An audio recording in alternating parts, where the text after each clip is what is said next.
The Pies' premiership run stumbles with a fracture to star Nick Daicos' leg, while the Blues' run of form continues after the campfire chat around a few kegs.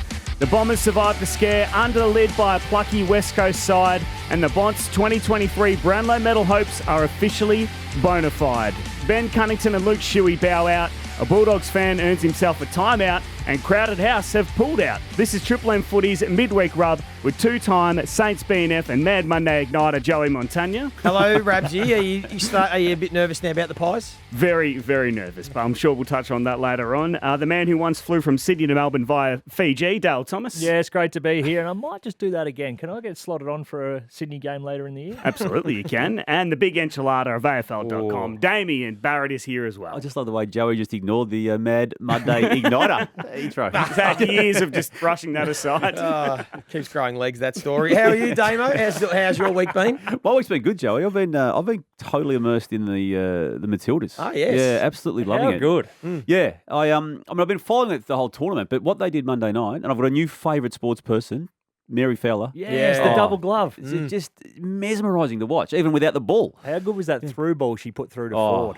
Did you? I found out. I saw something on social media yesterday. Why she wears the gloves? Tell me, I haven't caught up with Yeah, so she said it's a bit of a weird one. It's just a quirk. She says she's a fidgeter. So at training and she has a ring on, she always fidgets. Right. So because she can't wear the ring in a game, she put the gloves on and she uses them just to fidget, to play with her hands. So, Okay. so if you watch her, she'll always fidget with her gloves in hand. She said just a trait that she has in the gloves. Just It's become a trademark. Yeah, hasn't it? I thought it was just because her hands got cold. No, that's what everyone thought. But there's a little bit more to that. Because that would have been practical. Yes. Hey, I asked you, Rabsy, about whether you're nervous about the Pies, and we'll Yes. touch on it because they've got the wobbles now, Damo. They're starting to get the shakes. I don't know why you hate them. I've so got a much, bone to You do pick hate with them, you, Joey. Daisy, You because you've been absolutely trying. hate them, You've all been trying to stir me up, saying, "Oh, I want This the goes Pies back to the dual grand lose," final, and doesn't it? Still salty about 2010. and Before that. I've been rooting for them to lose, and you keep having a go at me. But I think it's actually you. I think you have found a way to single-handedly just break the Pies season.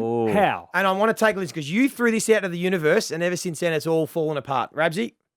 Daisy, the question is no longer if Nick Daicos wins the Brownlow, it is by how far. I'm going to go Fugazi, and I don't want to even say this because it's going to put it in, but I'm going to have to. If he gets an injury now and doesn't play for us. Oh, Daisy! You've got to Daisy. take It's these something things. you'd expect me to He's say. gone there. Well, Oh, my gosh. Oh, I can't believe you've gone down that path. He's slunk out. He's slunk walked out of the out of it. studio. We knew Damo. We called as it. soon as he said that. At the you time, we can't called do it. that. No, in fact, we almost preempted. Don't say what we think you're about And to he say. still went with it. Yeah. You know that, Daisy. I'm the negative one in this trio. Hey, you know what? I thought it. you and put I it out into thought, the universe.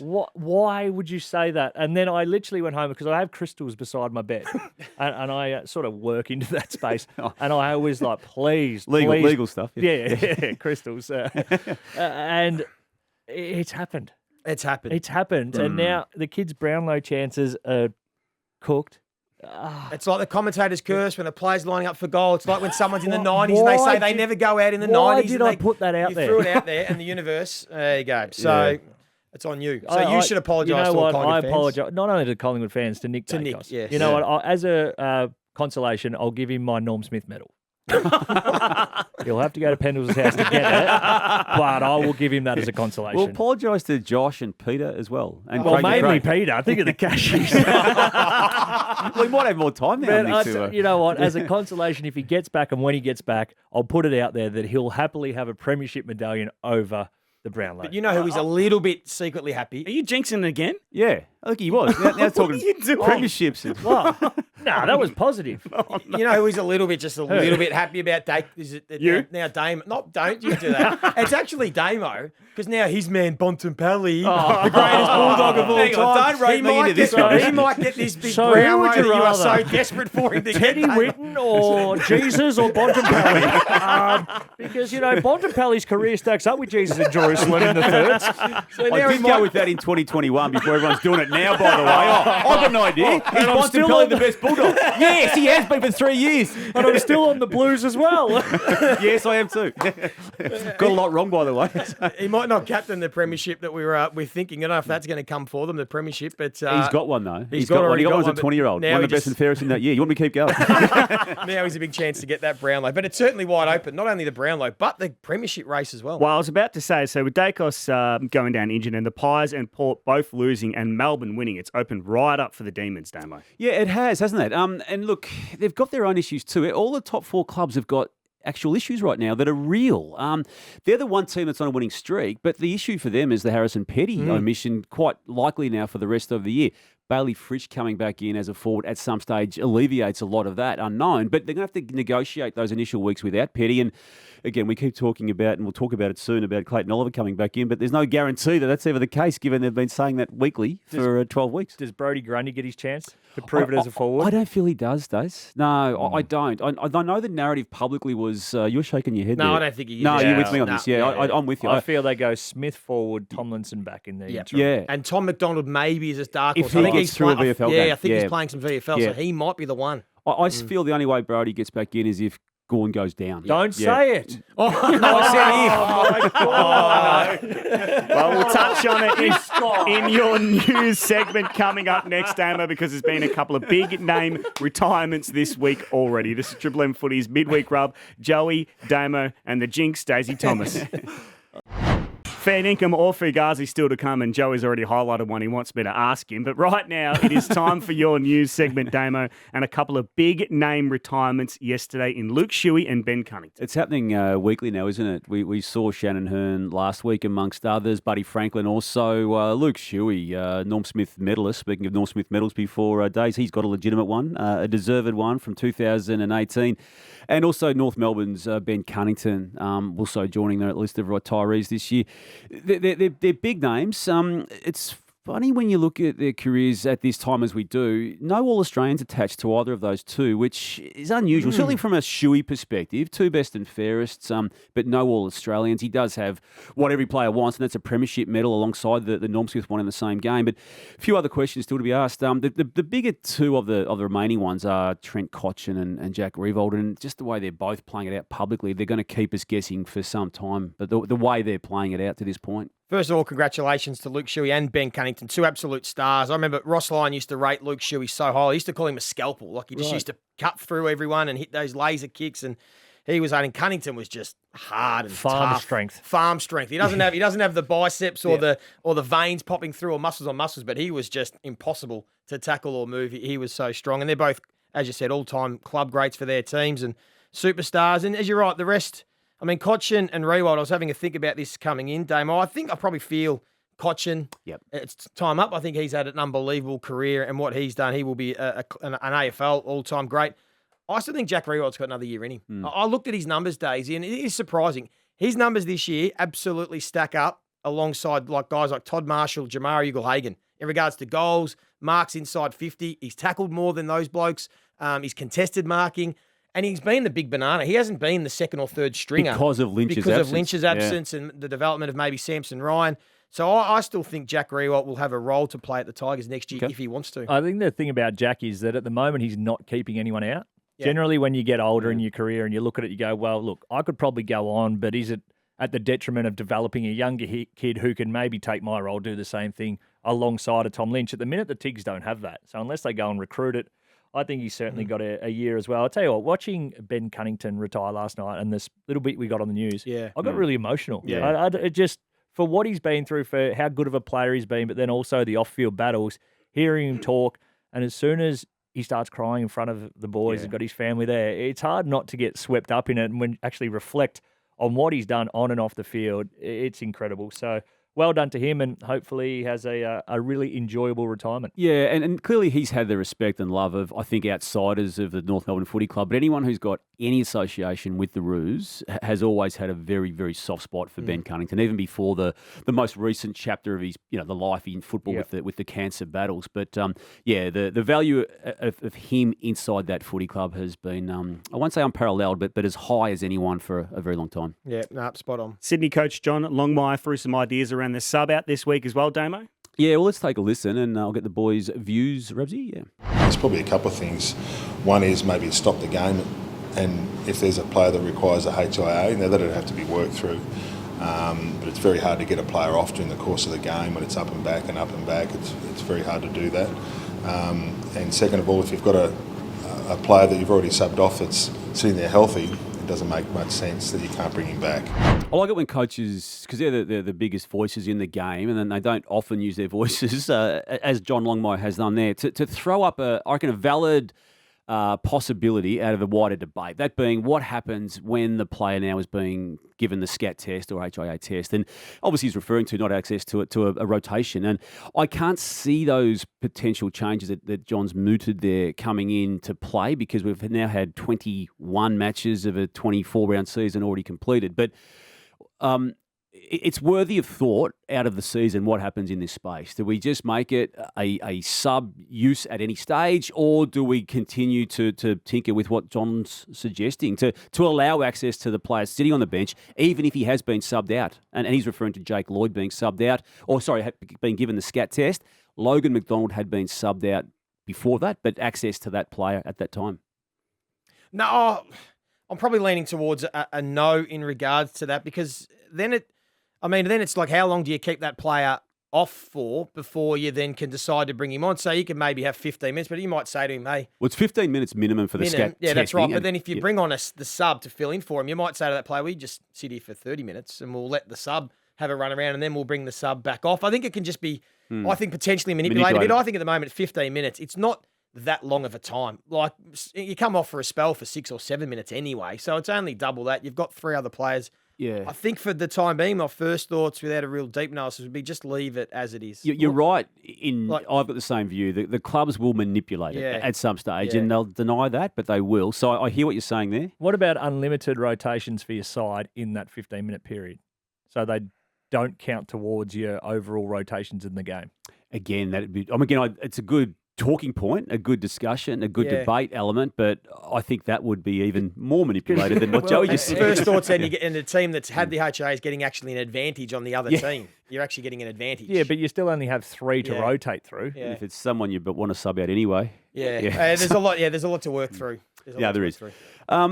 We touched on this just off the top when it came to Harrison Petty, but Jack Henry's got another foot injury for the Cats. And when you say Jack Henry and you put the word foot next to it, given what he has been through and had suffered serious injuries in the past with it, it's his non-most recently badly damaged foot, but it's a Liz Frank problem. And when you put that word next to a foot injury at this late stage of a season, there's no guarantee you're seen again. It's bizarre. Both these players, Harry Petty and Jack Henry, have already had one foot injury and then they get another one. Like, most players go through most of their career without a foot injury, and you get two. Speak for yourself, mate. Did you? Well, you've got your ankle's bung. Fused ankle. But is there something in? Is it just coincidence that they've both? It would be absolutely. But again, the Linz Frank, I think that's what ended Dane Swan's career.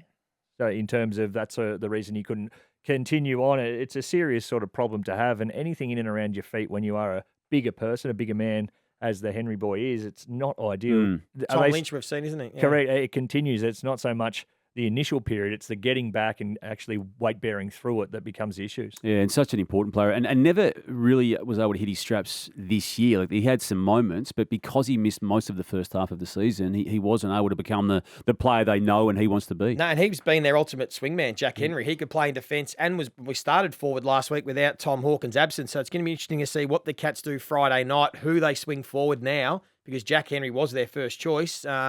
Who to support, Jeremy Cameron and Gary Rowan, unless they just leave those two or bring in another ruckman and maybe play one of the rucks forward. It'd be interesting. And Ollie Henry's playing okay, isn't he? I think for his first year as a Cat, so he will have focus on him. Chad Wingard, guys, I reckon at one stage, not one stage, it's several stages, 2013 to 15, he could lay claim to being the most exciting player in the comp. He had a couple of All-Australians, 2013 and 15, was brilliant in a final series in 2014 in moments. Gets to end of 2023, no contract.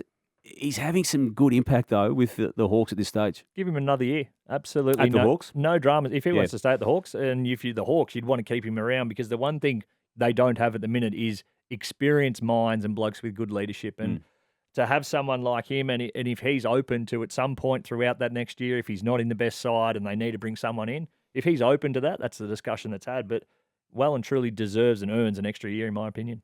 Helped set up that most recent win that they had, their best win of the year against Collingwood, the nous with which he was able to establish some dominance over his opponents, and not the first player in history either to emerge in the back half of a year in which you come out of contract. No, that's right. There's always been players through Sherrod history. Wellingham rule. Yeah, it was the Jason Graham rule at St Kilda too. I think Daniel Wells had it about 5 times too. So there's been a few, but no, I agree with Daisy. And it's funny, the Hawks, as much as we're looking at their young kids and the promise they're showing. I mean, Luke Bruce has kicked 42 absolutely. goals for the year. They're 33. Or James Sicily's their best player. He's 28 years of age. So you're still always, like Adelaide Crows through their last few years of the rebuild, you need your senior older players playing at a high standard to help the development, and the Hawks boys have been doing that. Round 22 predictions still to come, but up next on Triple M Footy's Midweek Rub, it is fair dinkum or Fugazi. Triple M rocks footy. Round 22 predictions to come with a huge game at the MCG, Collingwood and Geelong kicking that off. But before we get there, it's time for fair dinkum or Fugazi. Now on the Midweek Rub, it's fair dinkum or Fugazi, it's a wazi, it's a woozy, it's a... Pretty sure I said fair dinkum or Fugazi there.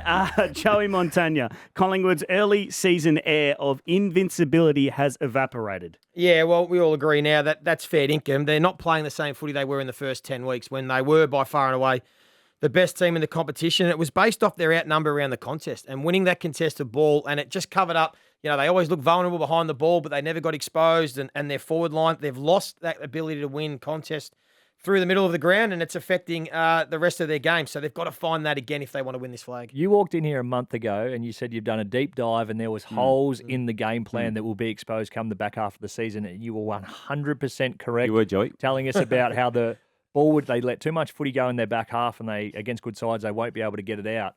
Not only good sides now, against the Hawks they weren't able to do that either. So that is something they need to look at, because when they do sacrifice numbers at the contest, and if it goes inside forward 50, you then bear. And now with Murphy out, there's and he's had a hell of a season too for bits and pieces players. With all due respect, it's questions asked. Damo, the long ban for the fan that touched Marlon Pickett is the right call. That is absolutely fair dinkum, and you could argue that it's not long enough. Anyone in the crowd, just keep your hands away from the players at all times. Everyone agree? Yep. Yeah, sure. I was happy either way if he got a stern warning or got a serious punishment.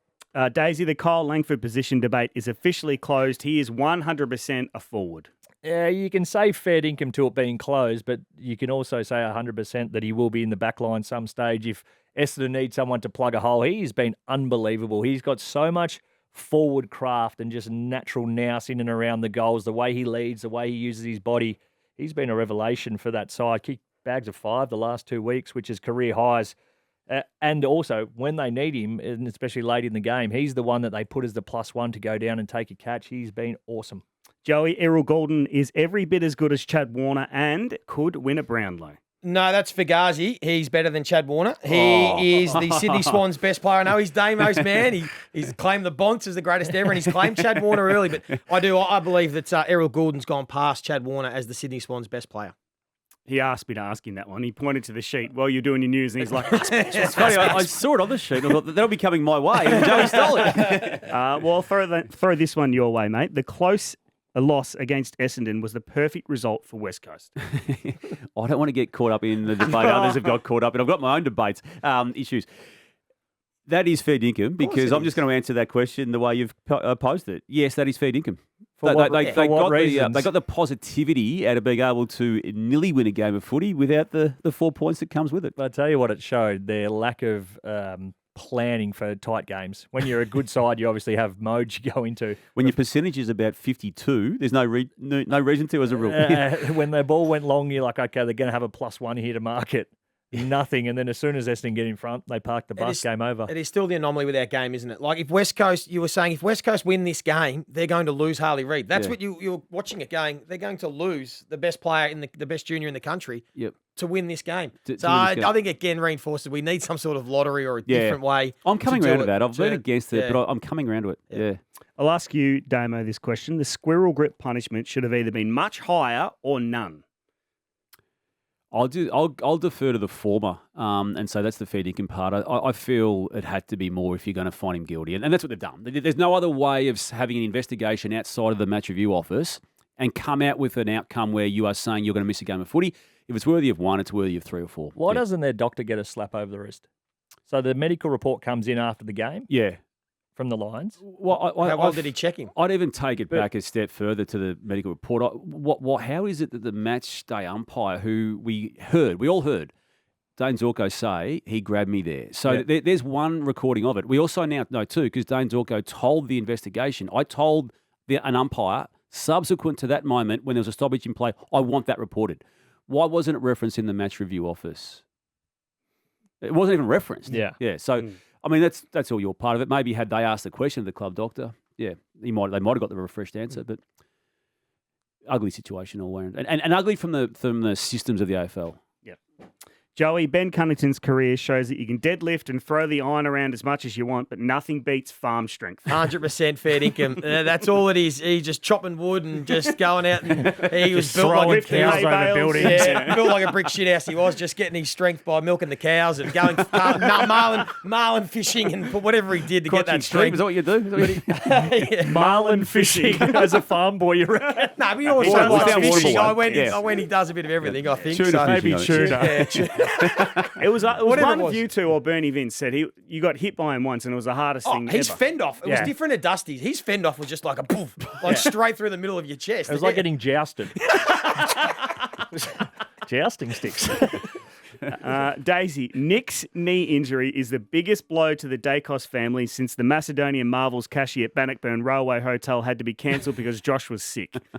That's fair income. Yeah, it's a real hit to the family, of course. But the good news is that Josh is still in red hot form. So I just wish that I never even thought about him getting injured. Anyhow, Another one off the sheet, Damo. Peter has been the one that's probably made the most out of Nick's form this year.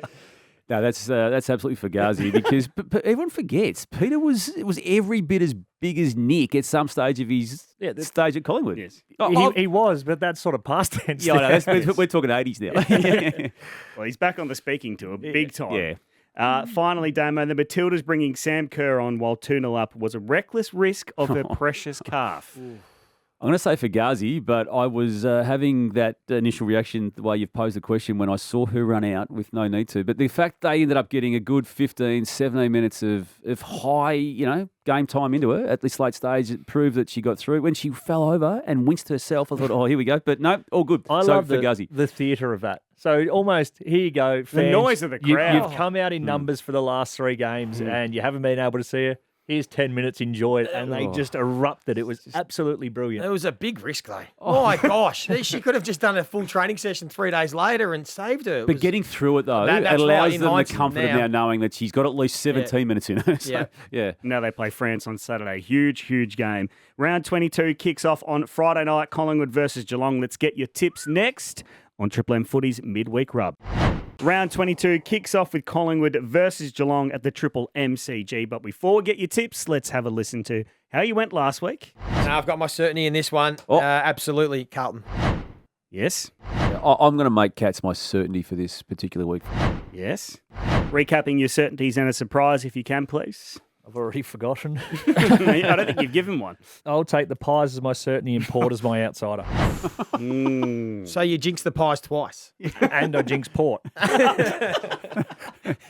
Jesus. You've gone from Oracle. Daisy Thomas is the Oracle. A dickhead. Well, let's kick off Collingwood versus Geelong. This game is huge. The Cats really need to win this one, Joey. They do.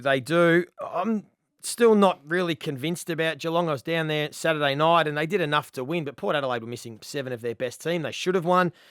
I think on the MCG, I think Collingwood will find a way to bounce back. A bit of leg speed, hopefully, we get Chris back on ball and Quaynor and these guys. And I think they might be able to run the Cats off their legs who are still missing a few players and not at the top of their game. Don't worry about the Cats needing a win. So do the Pies. No, the first they're time. fine. No, just something, a little bit of confidence getting into the back half of the year. 2 losses in a row, one they probably shouldn't have had on the weekend. I'll be tipping the Pies, but I'd like to see them get it done comprehensively. Well, I'm going to go against the grain here. I'm going to make the Cats my certainty around 22. Yep. If this is going to be the one where they hit the button and get into that mode, at least get themselves into the finals, I like them. I like what Jeremy Cameron is going to do on this game. Sydney versus Gold Coast. Remarkably, Damo, after their run of horrible form early in the year, Sydney are only 2 points outside of the top 8. And they'll win this one against the Gold Coast too, in my eyes. Sydney are the sleeper. They are playing some good footy. It's gone under the radar how good a footy they've played. I think since round 15, I think they're second on the ladder. They've only had one loss out of their last 7 games. They've had a draw in there and 5 wins. They're my certainty. Sydney will win this one comfortably. North Melbourne versus Essendon. Essendon's finals hopes still remain alive, Joey. Got a gut feel North are a chance here. Cunnington back in, Zeeble, a little bit of spirit. I'm going to give North Melbourne a chance. They're my outsider.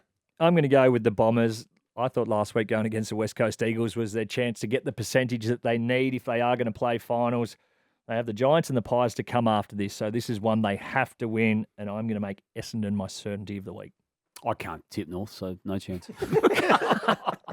Brisbane versus Adelaide. They are a different team at the Gabba, and Adelaide are a different team away from home. And Joey. for those reasons, Brisbane will win this one, and should win it pretty easily. They could still retrieve something out of this weird season, Adelaide, if they win. Again, like you just said, I don't have faith in them. I'm tipping the Lions, but they could still, if they somehow drag this one against the grain. Are they your outsider? They'll be my outsider. You're smoky. They're only game out, but they've got better percentage than 6th, 7th and 8th. So if they It's a can wasted win, season to me, Dave. Yeah. It really is. I mean, to get Collingwood to 2 points and 1 point, to beat Port twice, and to beat Brisbane as well, and to not be near the finals right now, it's a waste. and the first Collingwood game they should have won, they were million points up, Both shots games. up, goals that turned into points. And we say wasted season, but I heard Bernie Vince talk on the rush hour in Adelaide. If they had won one of those 2 games, they'd be sitting 6th, Adelaide. And it'll be a completely different narrative about them if they had have just stolen one of those 2 Well, if they'd close won losses into wins. 2 or 3 of them would be in the top 4. Yeah, well, but even just one Or at more. least in the One more and they're conversation. sitting Yeah. 6th. Speaking of wasted seasons, West Coast versus Fremantle, Damo. There's a couple of wasted seasons in this conversation. I can't see West Coast backing up a good performance last week in this one. So the Dockers. But the past 2 weeks of the Dockers is frustrating because of what they've been able to show. One in a win and one in a loss. But they should have been in the finals themselves. Could this on the be back of that. West Coast grand final? Like, imagine for all the horror that West Coast have been through, if they could find a way to beat Fremantle. And Imagine lose what Harley Reid. Imagine. Oh, Yeah, come on, I forgot about that. Carlton versus Melbourne. That is a huge game. This is a beauty. We're doing this one Sunday rub. I'm pretty sure. No. When is it on? We're doing St Kilda night. Richmond. Okay, we're mate. doing. That's on Saturday night. Oh, Saturday night. Bugger. Still a big game. It is a massive game. I like both these 2 teams. I think they are the 2 informed teams of the competition. I'm going to go with Melbourne for the sake of just a little bit more faith that they've been able to do it for a number of years. But I love watching the Blues at the moment. I've been on this, as you know, this Yes. 7-win streak of the Blues. I'm not jumping off now. Blues. Don't forget that I jumped off and they started winning, so I'm not getting enough credit for jumping off. I'm going to go the D's in this one. If the Blues beat the D's, they will be taken seriously for the first time this season. Damo, we didn't touch on it. Clayton Oliver, he's expected to play. Expected to play if you believe the club, Yep. but we've believed the club 8 or 9 times out of the past 12 weeks, Joey, in the same narrative. Hawthorn versus the Bulldogs. Down in Launceston, can the Hawks do another giant killing job? This continues every time I tip the Dogs, they lose, and when I don't tip them, they win. So I will tip the Western Bulldogs. So that means the Hawks will probably win. I think the safe option is the Dogs, but if Hawthorn go anywhere near that form of last week against Collingwood, they'll win. Dogs for me. St Kilda versus Richmond. That is the game the Sunday Rub is doing, Joey, and that's going to be an absolute cracker. That is going to be a good game too. I'm going to go St Kilda. I reckon Ross will wind them up again like he did last week. He'll put it on the midfielders. Crouch and Steele didn't touch the footy in the last quarter. I was going to ask you that, actually. What would he have said privately? Post-game? Post-game, you get what you deserve. He just put it on the players. So that the game was there to be won. Carlton wanted it more. They Crouch- lifted their intensity and St Kilda couldn't go with them. To that point, Crouch had one of his He'd great been dominant. games for St Kilda. Yeah. Yep. So whether they just ran out of steam, but I think they'll be wound up again. I'll take the Tigs in that one. Yeah, I am too, Days. And finally, Port Adelaide versus the best travelling team in the AFL, the GWS Giants. They've won at 9 different venues this year, the GWS Giants. This would be their 10th venue if they could knock it off, which would equal a VFL AFL record in the history of in a season.